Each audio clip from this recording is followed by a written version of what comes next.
Welcome to Jumpstart, the podcast designed for recording artists looking to jumpstart their cities by jumpstarting their careers in the ministry. This is Victor, your music mentor. Join me as I talk to artists, producers, and music professionals about their success, frustrations, and triumphs as it relates to the music industry.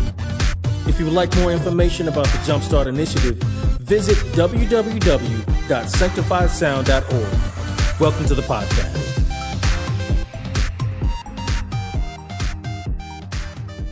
People don't get an impression from you. They get an impression from the image that you project. And you only get one chance to make a first impression. For example, people are like wet concrete when you meet them, extremely impressionable.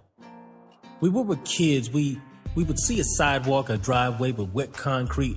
We would put our handprint or initials in it to stamp that we were there. It would dry and be permanently engraved into the sidewalk or the driveway. Well, people are the same way when you meet them or perform for them for the first time. There's an immediate impression that you give them that never goes away, positive or negative. Well, the music business is a business centered on the first impression. And putting forth a great first impression boils down to 4 areas: professionalism, language, eye contact, attire, and wardrobe. So let's look at professionalism. Are you treating people with respect, not rude or prideful? Do you have knowledge and expertise about your message? You have a positive attitude? You goal-oriented? Can you process new information and make adjustments? And language. Do you have the ability to relay your message in a compelling way? How free are you with that message?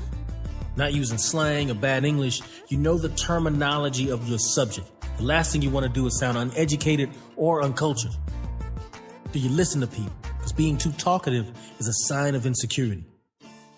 Do you connect with people not only with your words, but with your emotions? Put yourself in the situation of the audience. Remember what it was like to be in their situation. Become an open book. Honest about your pain and your triumphs. Honest about your disappointments and the things that kept you encouraged. Eye contact. Eye contact is a sign of confidence as an artist that gives respect to the audience. You gotta treat people as equals. Now let's look at your attire and your wardrobe. Is your clothing consistent with what you're saying? Are you talking professionally and looking like an amateur? Are you too relaxed or are you too formal? Are you non-threatening or are you intimidating? It's crazy, but people see and judge you by your attire before they even hear you speak. And in talking about this, we're talking about image. The definition of image for a recording artist is a packaged outward expression of your inner gifts. Enjoy this week's Jumpstart Podcast with recording artist Brandon Parker. Tell me about your journey, man. How did you really get started in music? Well, I mean, of course, I'm a part of that culture. You know, we grew up listening to rap. Mm-hmm. I mean, that's all we knew. We didn't listen to no R&B and nothing like, well, some R&B, but not as much. You know, we grew up listening to like Bone Thugs and Harmony. Yeah. You know, DMX, Hot Boys. I'm talking like 98, 99. You know, Juvie. You know, all them guys. So that's what we get. The real. I don't know if y'all know who that is, but the real Wayne. You know, yeah. No Limit. You know, when they was killing it. DMX, the Rough Riders, they whole squad. So I started right there, and we used to freestyle and rap all the time. You know, we didn't have too many rappers out here in Baton Rouge. We had like C-Lo, the concentration camp. We had all them guys. I remember back in the day they had MC Nero. You know, little. Wow. big know what I'm talking about. B-Lo, you know what I'm saying? Those guys. Then Boosie came out. So man, we used to always be rapping. Like, you know, we'd be in a broke down car hitting on the steering wheel. Yeah. You know, ain't nobody had no studios back then like it is now with no Facebook. Yeah. You had to really get your stuff out there. Mm-hmm. You know, we try to get the DJs, we try to talk to this certain person and this and that just to try to make it, you know, get out there. I started rapping, man, just freestyling a long time ago. Now with the Christian rap, I want to say, you know, when I gave my life to God, I made like 2 songs. Man, I actually got some shows. Like, I was at Oasis, not the new Oasis. Okay. You know, the first building they had. Did show there. From that show, the parents wanted me to do her daughter's birthday party, so I did that. So I'm like, yo, you know, these 2 songs are thumping, they bumping. And at that time, Sanctified Syndicate, you know, we'd hear y'all name everywhere. So it was like, you know, these are guys you want to get with. And you was business-minded already back then. Like, this guy right here, this dude was the mastermind. He put these guys together. I had actually stopped, man. I had, like, pastor telling me, you know, it wasn't a God. You know, you should be doing it. So at that time, I'm a new Christian. I'm like, man, I don't want to do nothing out of the will of God. So I stopped for a long time. Like, my whole high school, like, from my freshman year all the way to my senior year, I was doing no music. Which that could have been, like, my real, like, you know, exposure, you know, my whole high school. At least honing your craft. Right. And getting it out to all my friends, my classmates. So after high school, you know, I wasn't doing the music, but God was still putting music in my heart, you know. And I hooked up with a guy, Reverend Philin, and my wife had got with him, let him know about, you know, me doing music, you know, because I had kind of gotten to like a just dry place, you know. I wasn't being effective, I wasn't using my gifts, so that was just dying inside, you know. Got with him, man, and he prayed with me, encouraged me. From that, man, I just started back making music.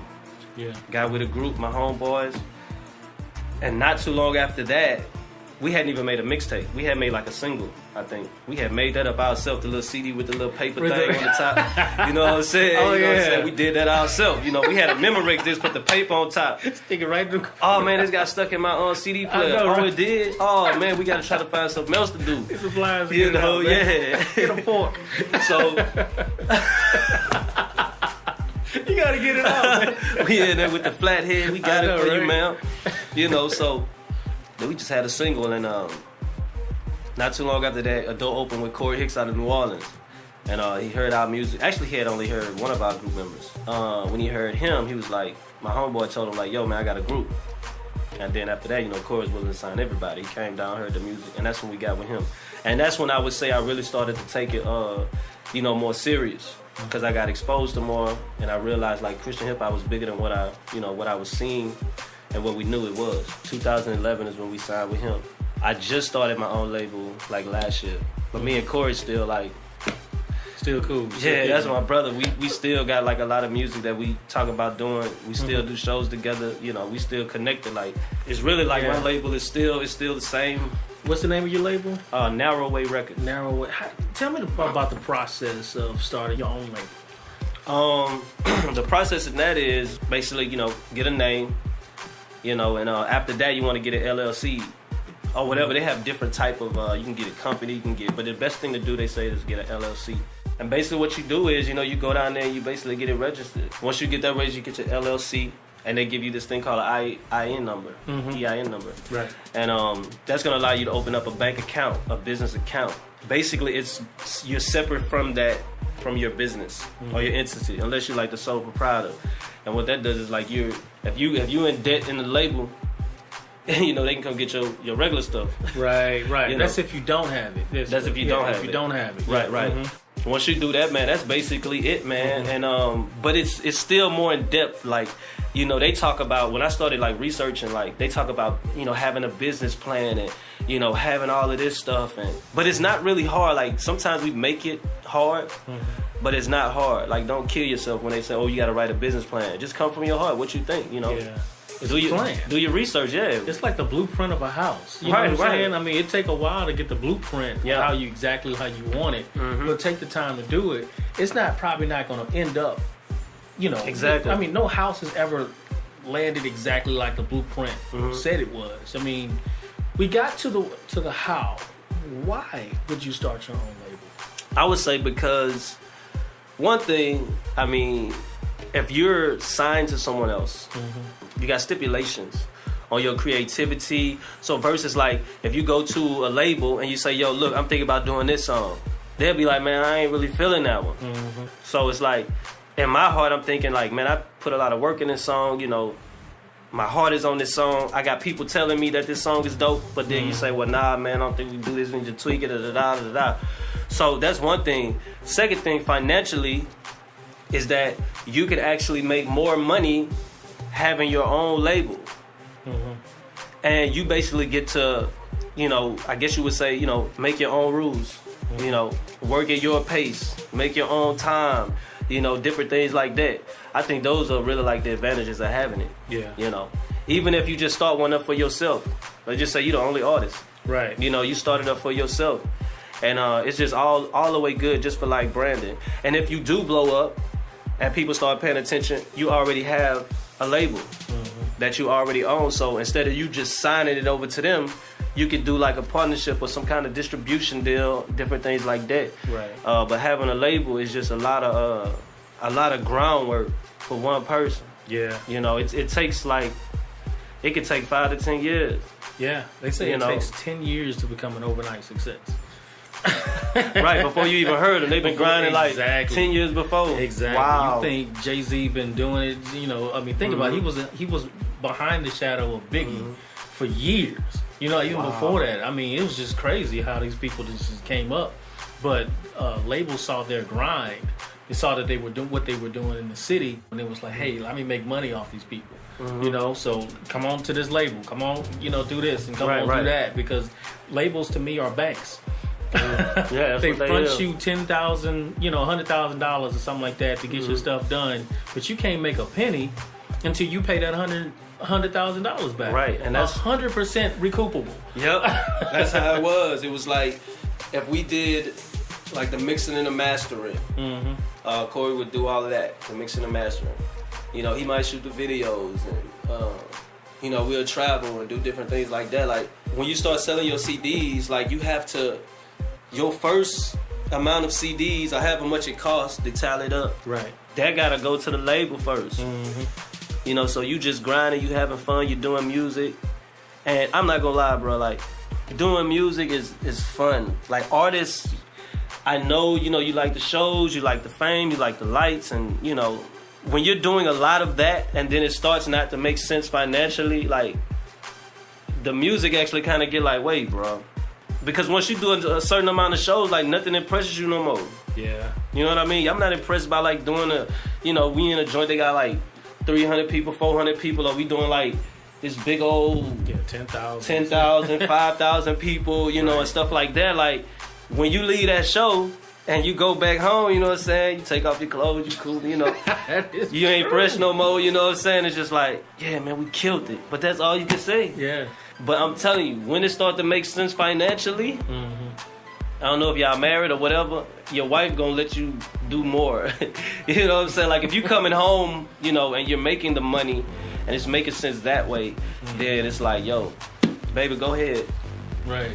Well, let's talk about that. I always say that success is different for everybody. Like my view of success, what I think is success for me is different from what you think and what, you know, as far as your situation is concerned.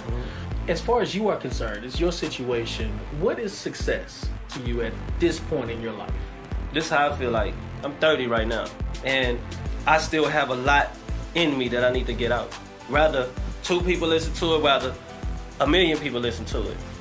If I could truly say that I have done my job on the earth, no matter whatever response, criticism, whatever, how it come back, then I feel like that is success, because you leave empty.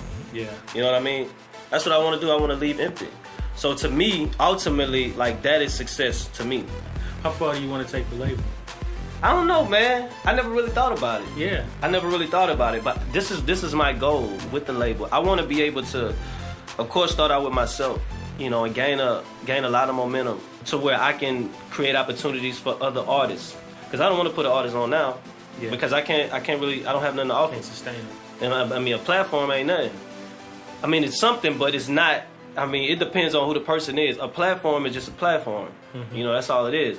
But I want to be able to say, hey, look, this is what we can do, like you doing here. Like, I want to have something to offer you first. Yeah. So I want to be able to build it, you know, really change people's lives. Like, I want my music to change people's worldview. You know what I mean? I wanted to get a godly worldview out of my music. You know what I'm saying? I wanted to see these dudes rapping, living for God, and like, yo, this is dope. You know, I want to be a part of that. Because everybody want to be a part of something. Right. Rather these dudes strapped up, tattooed up with guns, bandanas, they repping a hood or whatever. Dudes want to be a part of that. But if they could see another side in my city, in my state, in the nation or whatever, like that is what I really want. You know what I'm saying, for the label. Yeah.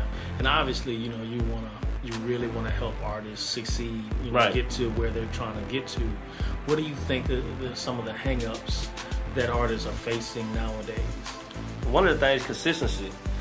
I had did some research on music, and or how often it's put out. Because I had people tell me, oh, don't rush your music. You don't have to put out a song so frequently, or you don't have to do this or whatever. But then I did some research, and it's like when you put a song out, there's like millions of songs that goes right on top of yours.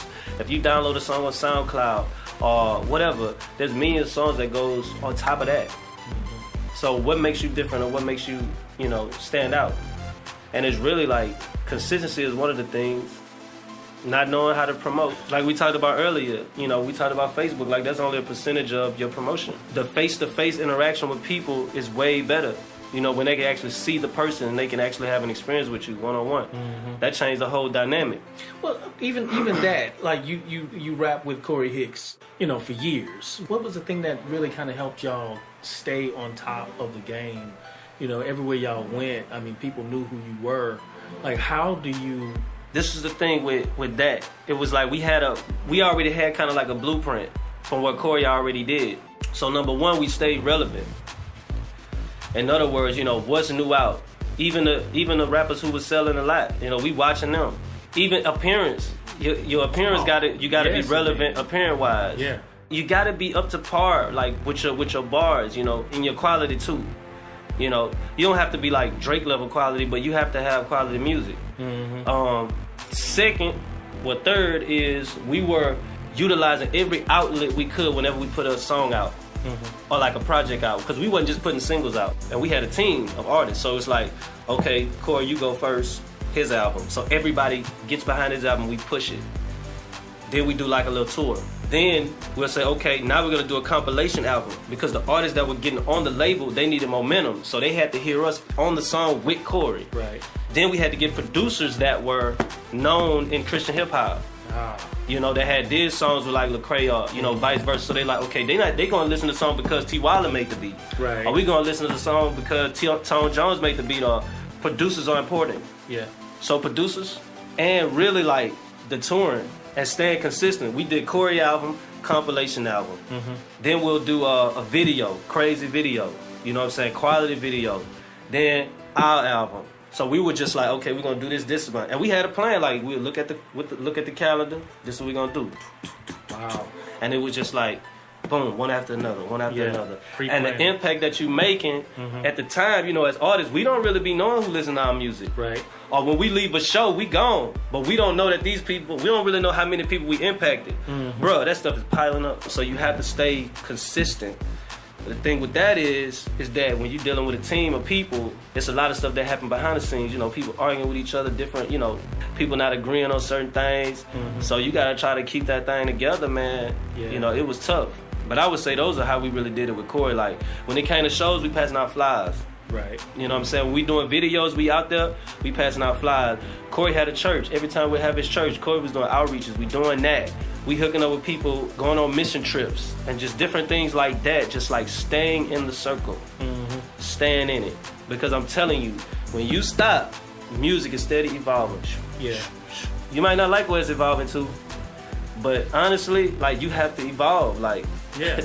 But you mentioned about tours. I know a lot of people that want to go on tours or want to start, their own tour. Is it something that you can kind of speak on? Yeah, to get a tour started, this how we used to do. It wasn't like no big old grand tour. You know what I'm saying? Like, right. You could get to that point.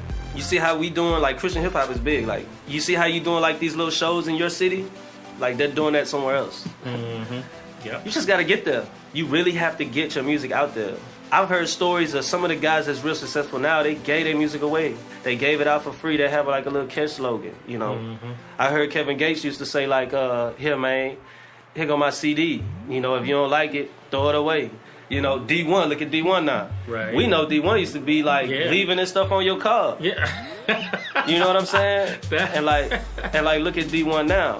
He's doing real well. Right. Calling these different churches, calling these different people, trying to come down. Sometimes you're going to have to get there yourself, gas up your car and get down there. And once you have accumulated a certain amount of churches or people that say, hey, we're doing this event in the summer. Hey, we're doing this event in the spring. We would love for you to come, different things like that. And then you just add up your list. And you really want to do this if you got a single or you have a project. Because when you drop your project, you don't just want to just sit on it. Right. You want to try to get it heard. Right. When you get down there to that, when you talking to the people in different places, you want to try to see what's the radio station out there. Right. You know, you want to try to go promote that event. You want to try to go to some of the places where you can pass out your flyers. That's how you really come up with a tour, you know. Yeah. Being somewhere where a group of people are, where you can really share your music. So that's how we did it, you know. And of course, Corey had a lot of connections at the time, you know. Corey was always talking about like the Meccas, like, okay, we doing Christian hip hop like Tampa Bay, like Philly, okay. You got Houston, you got Atlanta. In those places, these are the people that really like it religiously, like they really be on Christian hip hop, like. Yeah. So these are the places where if you're rapping and you good, and these people hear you, it carries more. But you're gonna see like a pro. You're gonna see Thizzle and Tadashi at Atlanta. If you go to Atlanta, you'll see all of these people working together. Somebody knows somebody. That's how that works. You want to hit these mecca spots, or even to get your city on, like here in Baton Rouge, Shreveport, Lafayette. I mean, so many cities. And I mean, it's the Bible Belt. You know how many churches? You just told me, like, how long ago that was? 100, 10 years ago, there was like 700 churches just in the Louisiana area. Right. And you can imagine what it is now. And we were just talking about how there's 52 weeks in the year. Right. So there should be no excuse for you not to find at least 52 churches. Right. 52 event places. Not, you know what I mean, if you don't do it ain't even gotta be churches. I mean, it's, you know, you got concerts, you got conferences, you got festivals. You got, I mean, just even if you're not doing an event, at least promote. You know what I'm saying? I mean, there's radio stations, TV, advertisements, and all of that stuff that's free and looking for, you know, what you're doing in your city. They want to put you on a platform, but they don't know that you're doing this stuff. Right. So, but yeah, I mean, it's out there and it's readily available for you. All you have to do is just take advantage. But let me ask you this: as far as I know, you hit your frustrations while you're an artist. That's what a lot of artists are feeling right now. How did you get over yours? Like as an artist, like I didn't have a lot of frustrations, but these are the ones that I did have. Sometimes it feel like you're doing a lot, but you don't see a lot of the results like right off. Then the money that you're putting into it, that could be frustrating because, you know, you're steady, you know, you're buying beats if you're not a producer. I feel like people who rap and do producing and do all that other stuff, they just a whole nother animal. They blessed. But if you're just an artist, like you have to, you know, you got to put money out there. You know what I mean? So that was a frustration. Second, I was in a group, so, you know, dealing with different, you know, emotions, you know, on different days. And, you know, some people not sending in their verses on time. And you having this thing in yourself like, man, I really can do this myself. So those were some of the frustrations. Frustrations with, you know, your engineer getting the stuff back on time. Another frustration is all of the people that you know stayed in different places. Like we want to get a feature out of Atlanta or Tampa, like people we meet and we want them to rap on our stuff. Like you have to wait for them to send their features in, you know. And these dudes, they got life issues going on, so that's tough. You just having your own life, you know what I'm saying, going on. You know, you ready to get in the studio record, you know, like for me, you know, once the kids get home, ain't no recording. They loud. Right. You know what I mean? So finding that time, so that's a frustrating thing. The way I overcame that was really just knowing what I wanted to do. Because I realized, like, there was this quote one time that really changed my life. It was like, certain things are worth failing at until you actually get it. Yeah. You know, it's like being in college. It's like if you're going for a master's degree, you know, you got to start from elementary school and go all the way up. You may not do everything 100%. You might not get 100% A every time. You know what I'm saying? But those things are worth failing at because the goal is way more satisfying than what you're going through. So for me, just knowing what I wanted and just learning how to be patient, you know what I'm saying? Everything ain't gonna come right off the bat. You talk to successful people, they didn't get everything like that. You know, it takes time, but you have to be consistent and keep doing the things that you know you're supposed to be doing. And then over time, you'll get to where you need to be at. Yeah.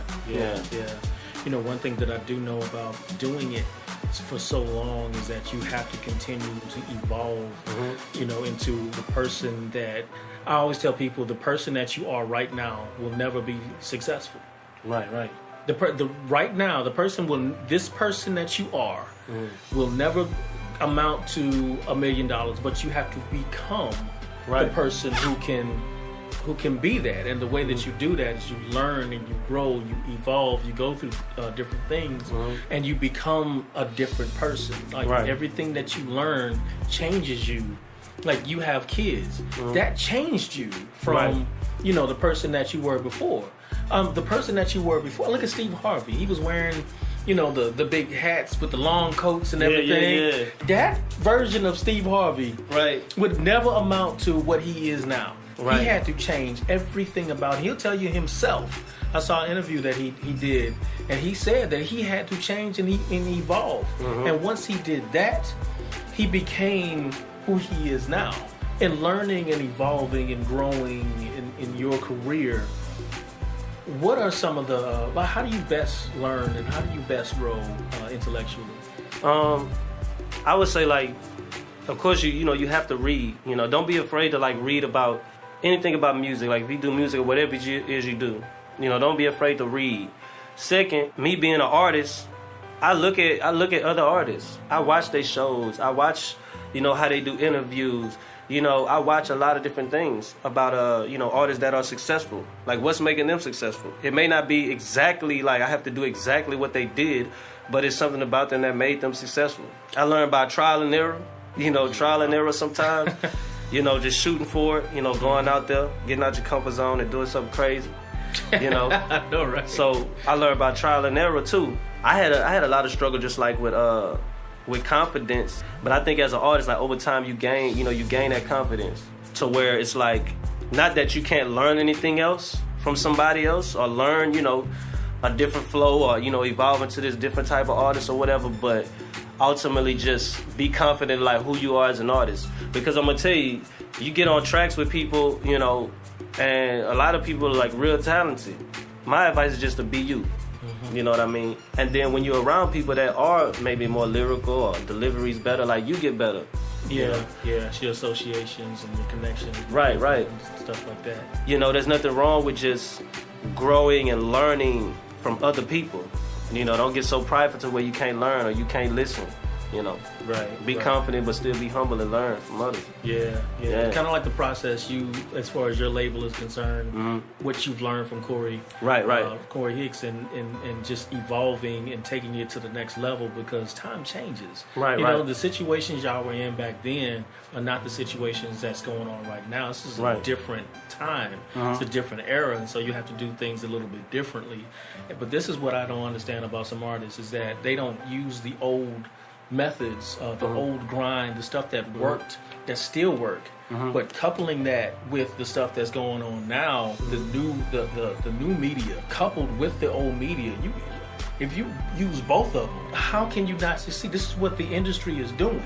They're using everything. They're not just sticking with Facebook. They're not just sticking with Instagram. They're still on TV. They're still doing in magazines. They're still on the radio. They're still doing a billboard. All of that stuff. They're utilizing all the tools at their disposal to become successful. Right. And we want to stick on Facebook and saying we're getting this thing out to everybody. But I mean, it's crazy how artists think nowadays as opposed to years ago when things were a lot simpler. You know what I'm saying? We didn't have this complicated stuff going on or whatever. But you talked about your family, man, and I know that you're a big family man. So how do you balance work and your family at the same time?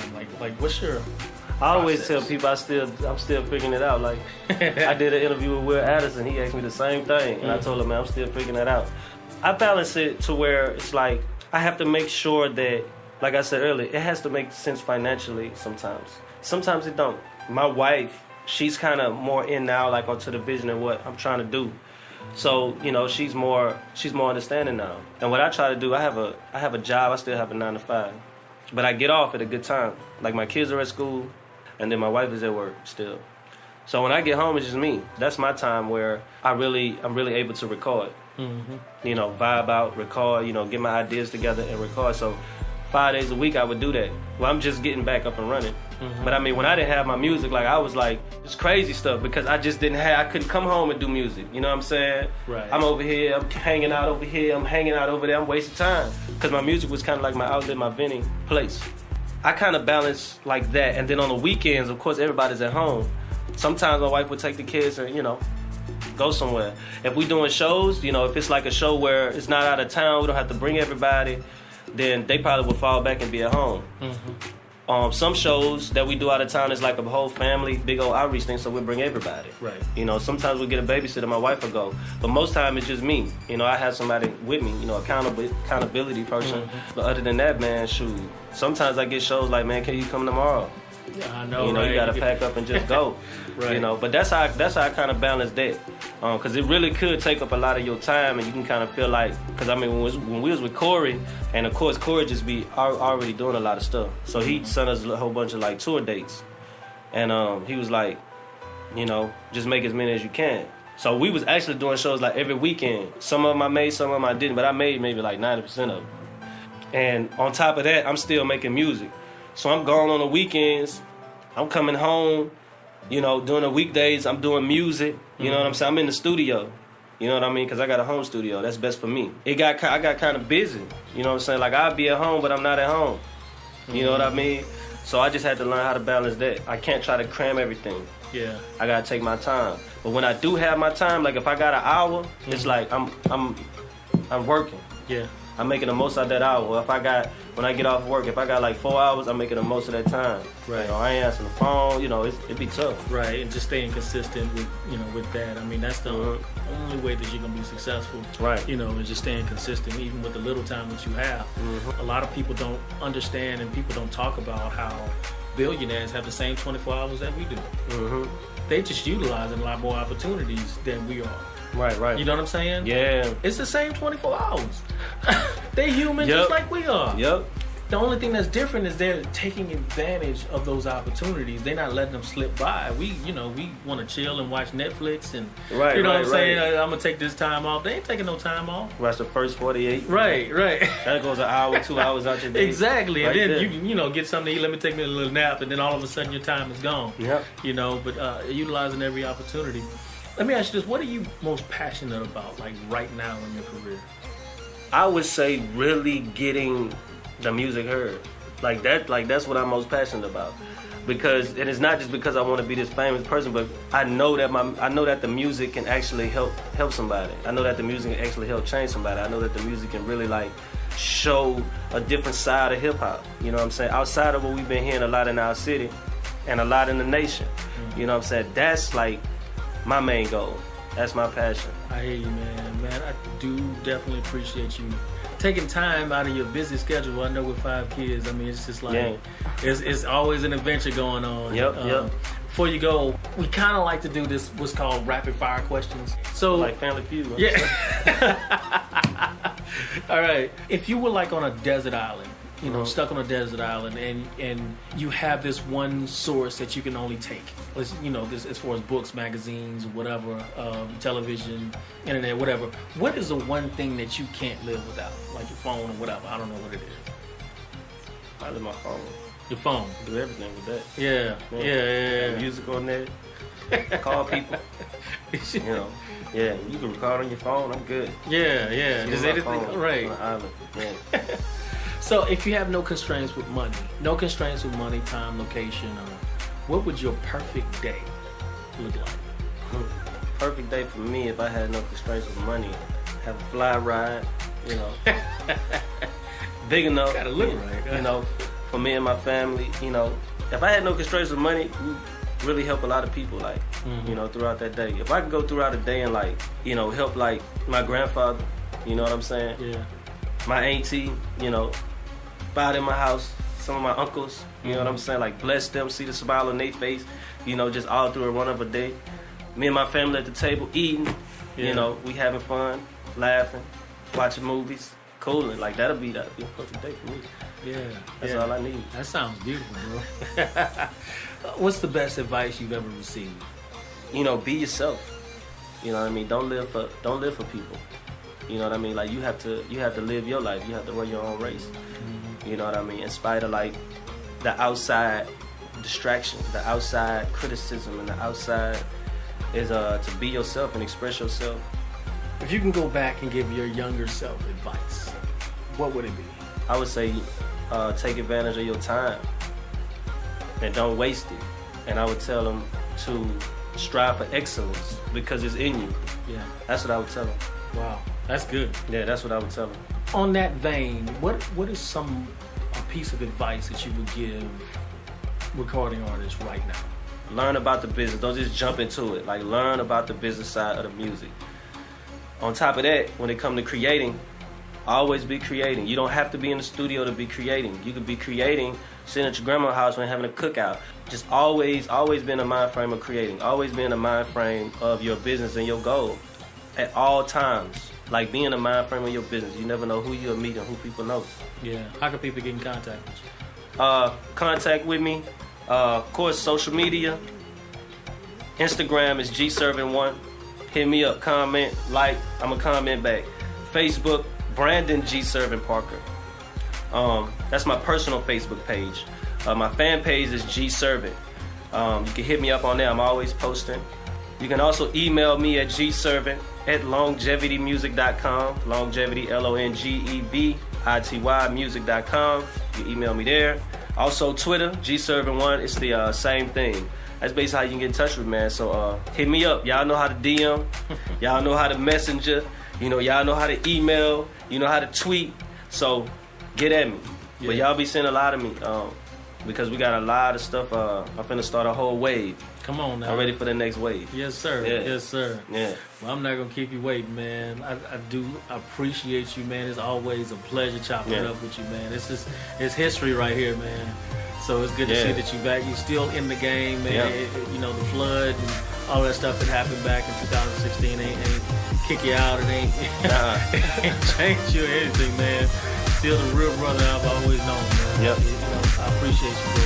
Staying real and staying true to what you're doing, bro. Yeah. So this is Victor Smith, your music mentor, saying jumpstart your city by jumpstarting your career and your ministry. Let us show you how. We'll see you next time. Thank you for listening to Jumpstart, the podcast designed for recording artists looking to jumpstart their cities by jumpstarting their careers and their ministry. This has been Victor, your music mentor. And if you would like more information about the Jumpstart Initiative, visit www.sanctifiedsound.org. Thank you for listening.